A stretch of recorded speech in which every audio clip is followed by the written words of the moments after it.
Voici un groupe WhatsApp de 12 membres dont les participants ne se connaissent pas. Ils ont été réunis à se creuser par l'administrateur du groupe qui est seul à les connaître pour la plupart. L'objet de leur appartenance à ce forum est clairement défini dans la dénomination du groupe. Il est écrit 45 000 francs par mois, 530 000 francs par personne. Les fonds réunis toutes les dates 10 sont remis chaque fois à un membre selon le classement de 1 à 12 qui a été fait par l'administrateur. C'est la nouvelle formule d'épargne qui se développe désormais au Bénin. Les tontines sur les réseaux sociaux.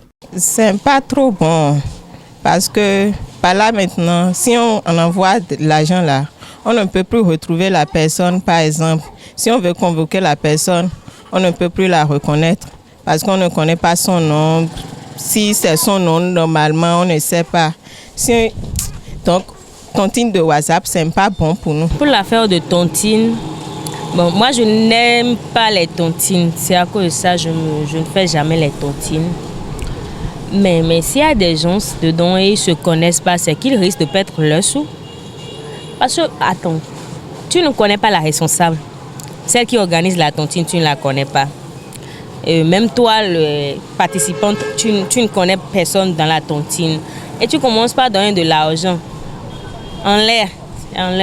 Mais la moindre des choses, c'est que quand tu veux faire une tontine, tu vas chez la responsable, tu connais chez elle, là où elle vit. Au moins un ou deux de ses parents pour être sûr qu'au moment où tu n'auras pas tes sous, tu peux attaquer quelqu'un, prendre tes sous. Mais les histoires de tontine en ligne, franchement, c'est pas bon. C'est trop risquant, franchement. Même s'il doit y avoir une tontine, la meilleure chose à faire, c'est se voir comme ça, rester en groupe et donner l'argent et que quelqu'un prenne en même temps les sous. Mais franchement, ce genre de tontine-là, moi, je n'aime pas. Même si on est à Cotonou et on ne se connaît pas là, c'est que moi, je n'aime pas. Si je ne prends pas mon argent, je vais t'attaquer pour prendre mes sous. Mais si je t'écris sur les réseaux sociaux, tu me bloques sur appel aussi. Je vais prendre mon argent comment? Même si je vais te convoquer là, comment je vais te remettre la convocation? Moi, je n'aime pas. Franchement, je n'aime pas. Autant cela suscite des inquiétudes dans le rang de certains, autant ça rassure d'autres. Et dans ce cas, les dégâts ne se font pas rares. Samuel Oluachola Chabi, professionnel du secteur de la microfinance, n'exclut pas le fait que cela peut être avantageux pour les participants qui y croient par moment, mais surtout, il estime qu'en aucun cas, cette pratique n'est recommandable. Pour le constat que nous faisons, c'est que ce type d'épargne permet à ceux qui souscrivent à ça de cotiser entre eux et de nommer un responsable qui administre le mode de collecte et qui fait des relances pour que chacun puisse payer sa part. Si c'est hebdomadaire, cela va se faire hebdomadairement, chacun va payer sa mise hebdomadairement, et quand c'est pas hebdomadaire et que c'est mensuel, chaque fin du mois, chacun paie sa mise et puis celui qui a son tour prend à la fin du mois et puis ça va faire le tout pour que tous les membres puissent payer. C'est globalement, je pense, le mode opératoire que nous avions observé pour ce qui se fait dans les réseaux sociaux et pour ce qui se fait sur Internet, comme on l'a constaté. L'avantage, c'est que ça permet à ceux qui adhèrent de réaliser leur objectif d'une manière ou d'une autre. Il faut dire que là, on est dans un domaine strictement réglementé.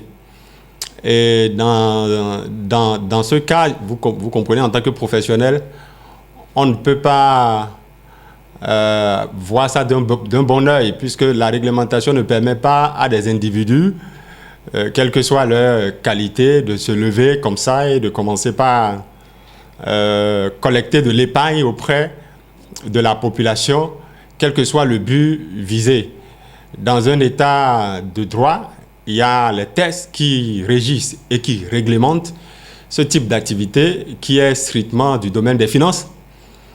Et si vous n'avez pas d'agrément, vous n'avez pas pouvoir d'opérer dans ce cadre-là, le constat qu'on a fait, c'est que c'est en marge de la réglementation qui permet à quelqu'un de collecter des dépôts auprès de nos populations. Cela comporte tout naturellement l'incidence, c'est des risques.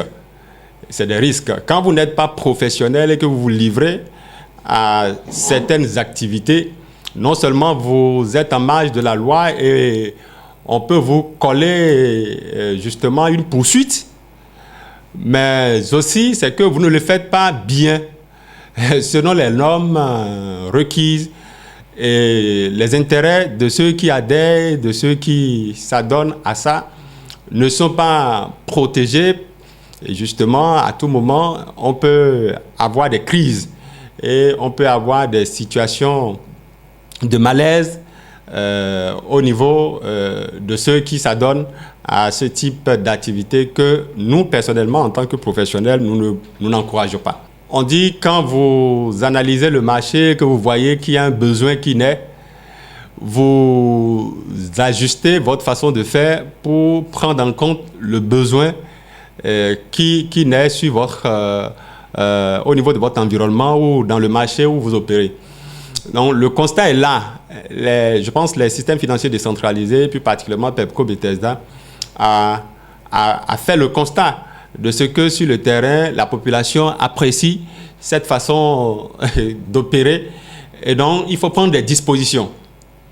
D'abord, il faut partir du fait qu'il faut bien analyser pour comprendre ce qui motive réellement.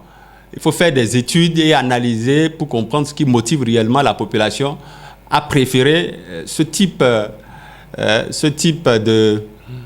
de collecte, de dépôt et d'entraide mutuelle au travers des réseaux sociaux et proposer une solution professionnelle en tant que structure qui a d'agrément et qui est réglementée.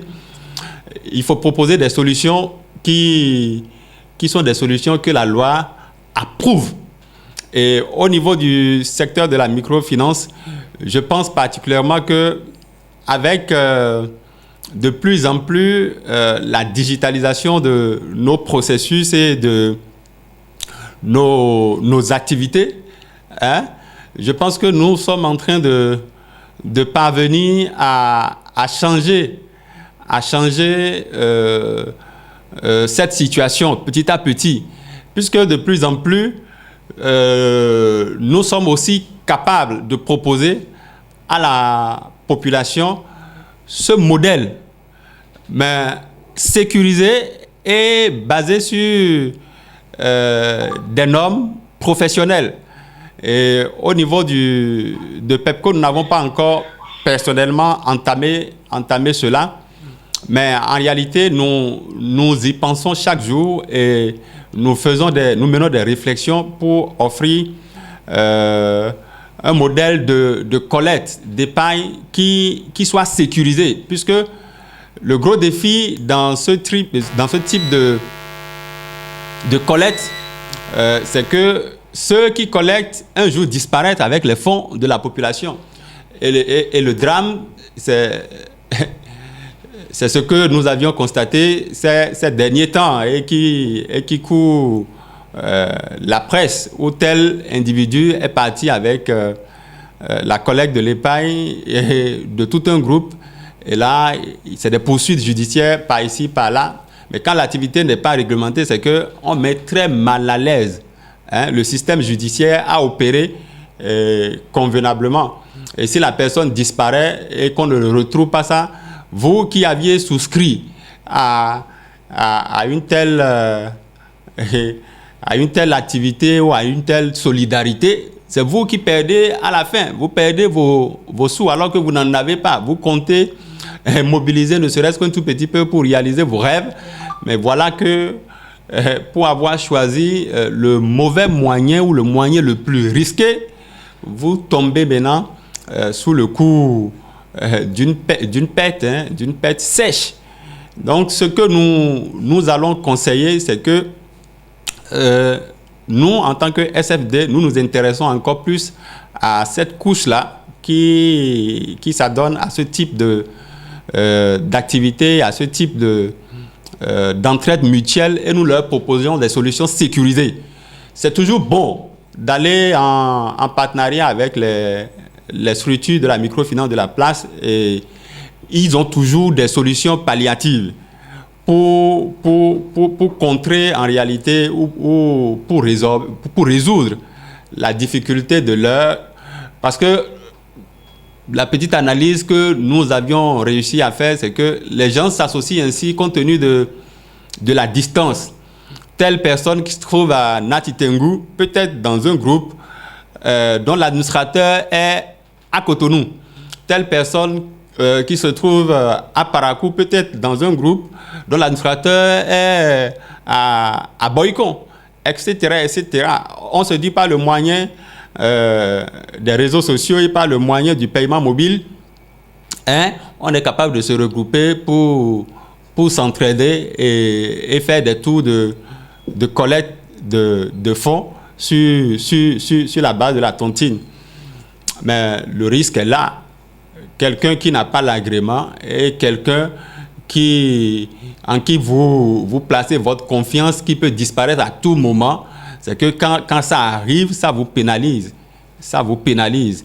Et nous, les dispositions qu'on va prendre face à cette réalité-là, et c'est une interpellation de tout le système, de tout le secteur de la microfinance, c'est de trouver les moyens pour proposer des solutions. Et je pense que l'un des moyens, c'est bien la digitalisation de nos processus de collecte.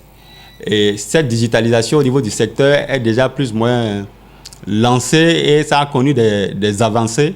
Et je pense que je vais demander plutôt à la population de faire confiance au système financier décentralisé de la place et de se rapprocher de ces systèmes financiers décentralisés, c'est-à-dire les IMF, pour qu'on puisse trouver les meilleures solutions de collecte pour eux. Le risque, en principe, c'est un risque zéro, puisque nous sommes réglementés. Et que quand tu prends le dépôt ou bien l'argent d'un citoyen béninois qui vient chez toi, tu as l'obligation de retourner cela. Au fond, quand vous aviez l'agrément, vous êtes surveillé. Par exemple, au niveau des systèmes financiers décentralisés, c'est que quand vous avez l'agrément, il y a l'Agence nationale de surveillance des systèmes financiers décentralisés qui a le contrôle sur vous. Et il y a la BCAO qui a le contrôle sur vous, qui supervise vos activités. Il y a même la commission bancaire qui supervise vos activités. Et les alertes sont là pour que, à tout moment, vous puissiez répondre aux besoins de la population dans les normes qu'il faut. Donc, la population peut être paisible par rapport à ça. Je pense que tous les systèmes financiers décentralisés reconnus par l'État béninois, surveillés par la Banque des États de l'Afrique de l'Ouest, je veux parler plutôt de la BCAO, et également la commission bancaire, non, naturellement, vont répondre comme cela se doit à tout type d'opération de collecte. Ils ont pouvoir, c'est pourquoi on dit qu'ils ont l'agrément, ils ont pouvoir de le faire.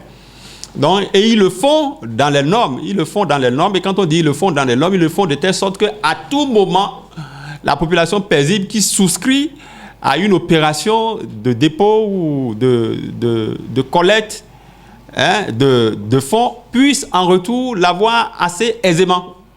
Donc ça là, je pense que la population peut être à l'aise. Les citoyens béninois peuvent faire confiance valablement aux institutions de microfinance de la place. Chacun va user des moyens qu'il peut trouver pour prouver que j'ai déposé à tel administrateur les fonds. Il y a toujours des traces qu'on laisse, mais ça ne doit pas être analysé dans ce sens. Parce que analyser dans ce sens, c'est prendre le risque de donner, comment dit-on, d'approuver ce qui se fait, alors que cela ne doit pas être approuvé par un professionnel du secteur. Quand tu sais qu'avant de faire une opération donnée, il faut avoir l'agrément Mais si tu n'as pas l'agrément et que tu te livres, c'est que tu risques de subir la rigueur de la réglementation en la matière. Donc, nous n'encourageons pas ceux qui le font, même s'ils utilisent des moyens pour sécuriser les transactions de fonds ou d'argent qui se fait. Ça n'a rien de rassurant parce que vous n'aviez pas pouvoir à faire ce que vous êtes en train de faire. Vous ne devez pas le faire. Et quand vous seriez interpellé, vous allez subir la rigueur de la loi. D'ailleurs, même, il y a un grand travail que fait l'Agence nationale de surveillance des systèmes financiers décentralisés dans ce sens, puisqu'il travaille pour l'assainissement du secteur. Au fur et à mesure qu'il y a de ces genres de cas, ils interviennent et ils se font accompagner par les hommes de la loi pour assainir le secteur. Donc, je pense que le ministère qui a en charge le volet de la finance fait un gros travail par le biais de l'Agence nationale de surveillance des systèmes financiers décentralisés. Et c'est pareil également pour le ministère en charge de la microfinance qui fait également un gros travail également pour l'assainissement du secteur et qu'il n'y ait pas des structures illégales dans la place qui viennent malheureusement mettre en péril tout le rêve que nourrissent la population de collaborer ou d'entrer en partenariat d'affaires avec les institutions de microfinance de la place. Je pense qu'il y a un travail qui se fait là et on ne doit pas encourager tous les cas de déviance qui sont relevés actuellement et que l'actualité ne fait que diffuser. Donc voilà ce que je peux dire. Nous n'encourageons pas et nous ne pouvons pas encourager. En tout cas, au niveau de la direction générale de PEPCO, le directeur général de PEPCO a toujours insisté sur ce fait-là. Tant qu'il y a la possibilité d'interpeller les structures illégales et de les dénoncer, nous allons les dénoncer. C'est ce que dit le directeur général de PEPCO et c'est ce qu'encourage en réalité l'Agence nationale de surveillance des systèmes financiers décentralisés. Le but, c'est que le secteur soit 100% assaini et qu'il n'y ait pas d'intrus. Et qu'il n'y ait pas d'intrus. Et les cas que vous êtes en train de soulever, c'est les cas d'intrus, c'est des intrusions. Et les intrus seront identifiés et puis dénoncés. Quand une activité n'est pas de votre prérogative, ne la faites pas. Faut pas aller dans un champ qui n'est pas le vôtre. Il ne faut pas aller dans un champ qui n'est pas le vôtre. Donc, c'est ce que nous pouvons conseiller pour tous ceux-là qui actuellement se livrent à de telles activités. Je pense que dans les jours à venir, cette activité particulière même sera encore plus réglementée. Ça serait réglementé pour que tous les intervenants, tous les acteurs intervenants et toutes les parties prenantes du secteur puissent réellement s'intéresser et dans les normes, j'insiste, s'intéresser et dans les normes à l'activité encore plus. Ça en vaut la peine, c'est de sensibiliser et de parler directement à ceux qui se livrent à de telles activités. Mon frère, ma soeur, si tu es dans une telle activité, sache qu'une telle activité est réglementée par la loi au Bénin. Le secteur est fortement réglementé. Ne collecte pas l'épargne de la population qui veut, mais qui a pouvoir, à qui l'État béninois donne pouvoir et agrément. Si tu n'as pas l'agrément, tu ne peux pas le faire. Et donc, tous ceux-là qui font de ce genre de propositions à nos clients, aux clients de PEPCO Bethesda, je pense que au nom du directeur général de PEPCO Bethesda, c'est le lieu de leur dire de changer de métier. De changer de métier et de ne pas mettre à mal les intérêts de nos clients qui nous sont chers. Nos clients, nous voulons les protéger et nous ne voulons pas qu'ils tombent dans la main de ces personnes-là qui sont pour moi des infiltrés du secteur. Ils sont des infiltrés du secteur.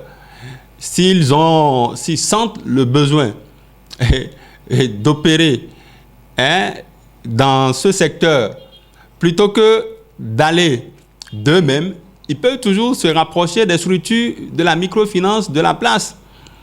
S'ils remplissent les conditions d'être recrutés en tant qu'agents, ils seront recrutés et ils pourront opérer avec leur talent, mais dans un cadre totalement couvert par la réglementation, mais dans un cadre légal. Le faire dans un autre cadre, ce n'est pas du tout conseillé et les dénonciations vont continuer pour que le secteur soit assaini et que nos paisibles clients puissent continuer toujours d'opérer avec toute la sécurité qu'il faut. Vous savez que le réseautage, le fait de se retrouver en communauté à travers WhatsApp, Internet, Facebook, c'est vrai que c'est un mouvement qui permet aux gens de se retrouver autour de 1001 sujets. Et le sujet économique, effectivement, a commencé par prendre dans ces réseaux-là.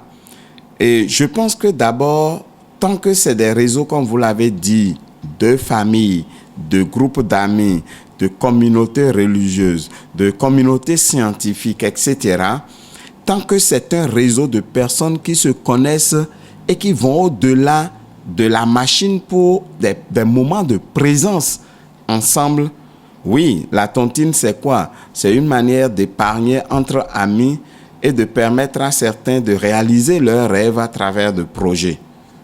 On pourrait dire qu'il n'y a pas de danger. Par contre, comme vous l'avez dit et nous l'avons appris, certains profitent maintenant pour lancer des tontines qui créent les réseaux. Ah, là, c'est différent.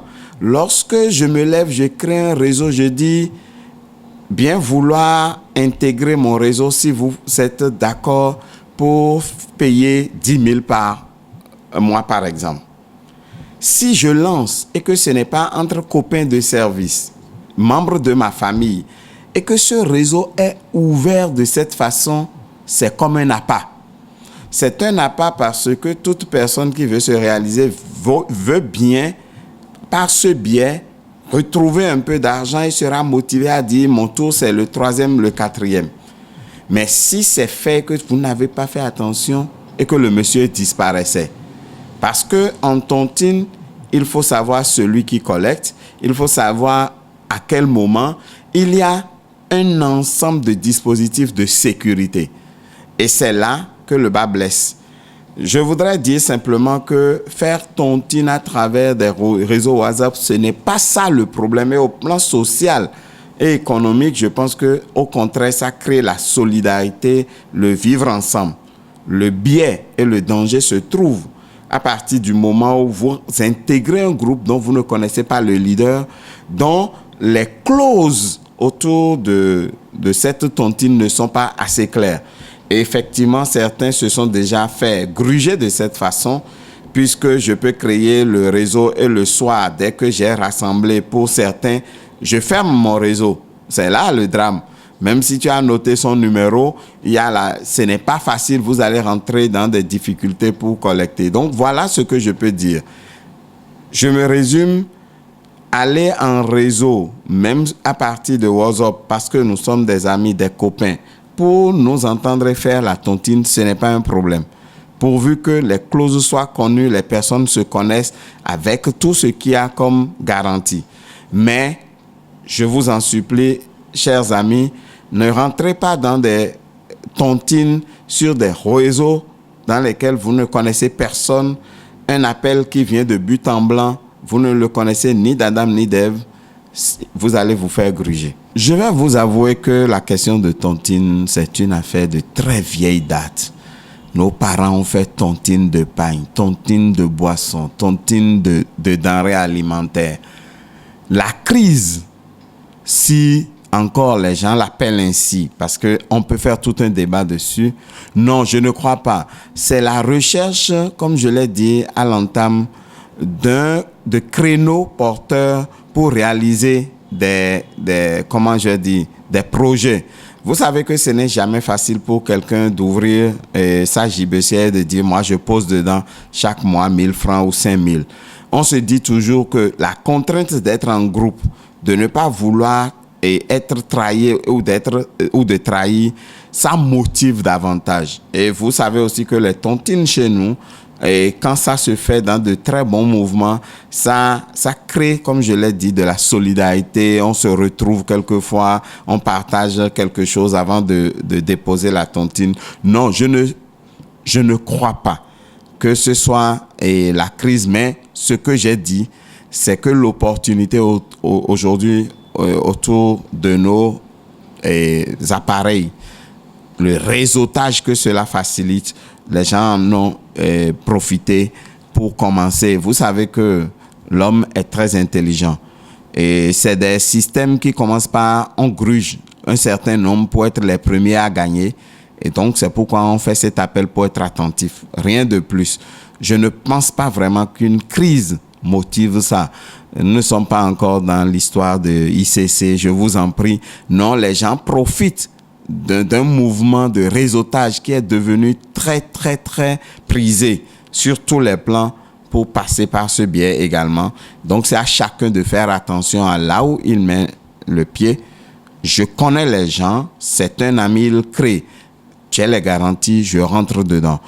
Je regarde, c'est un appel de quelqu'un que je ne connais pas, un monsieur que je ne connais pas, une dame que je ne connais pas. J'évite de rentrer dans une tontine de ce genre parce que je risque de perdre gros. Tontine ou épargne à travers des forums sur les réseaux sociaux, notamment WhatsApp, est en pleine expansion avec ses corollaires de désolation et de déséquilibre financier qu'elle laisse derrière. Maintenir la veille, c'est ce qui revient donc à chacun de faire.